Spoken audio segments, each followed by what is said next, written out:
పరలోకమందు ఒక తలుపు తెరువబడియుండెను. ప్రకటన గ్రంథం 4వ అధ్యాయము వచనము 1. యోహాను పత్మసు ద్వీపంలో ఉన్నాడు. మనుష్య సంచారం లేదు. అంతా రాతి నేల.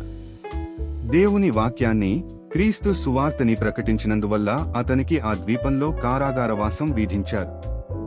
ఎఫెసులోని తన స్నేహితులకి దూరమై సంఘంతో కూడి దేవుణ్ణి ఆరాధించే అవకాశం కరువై కీర్తనం శత్రుభావం మూర్తీభవించిన తన తోటి ఖైదీలే సహచరులుగా ఉన్న పరిస్థితుల్లో అతని ఎదుట ఒక తలుపు తెరుచుకుంది. దర్శనాలు కలిగాయి. యాకోబుని గుర్తు చేసుకోండి. తండ్రి ఇల్లు విడిచిపెట్టి గమ్యం లేని ప్రయాణం మొదలు పెట్టాడు. ఎడారి ప్రదేశంలో కటిక నేల మీద పడుకున్నాడు. కాని అతనికి వచ్చిన కలలో పరలోకానికి ఎక్కిపోయే నిచ్చెన, దానికి పైగా దేవుని దర్శనాన్ని చూశాడు. వీళ్లే కాదు, చాలామంది కోసం పరలోకపు ద్వారాలు తెరుచుకున్నాయి. అయితే ఇహలోకంలో వాళ్ల పరిస్థితిని బట్టి చూస్తే వాళ్లకలాంటి దర్శనం రావడం ఆశ్చర్యమే.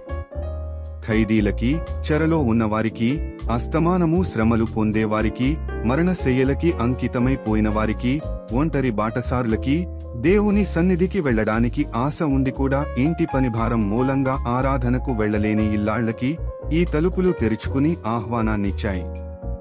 అయితే కొన్ని షరతులు ఉన్నాయి. ఆత్మావేశం అంటే ఏమిటో తెలియాలి. హృదయ శుద్ధి ఉండాలి. విశ్వాసంలో విధేయత ఉండాలి. క్రీస్తు అనే జ్ఞానం కోసం సమస్తాన్ని నష్టంగా ఎంచుకోగలిగి ఉండాలి.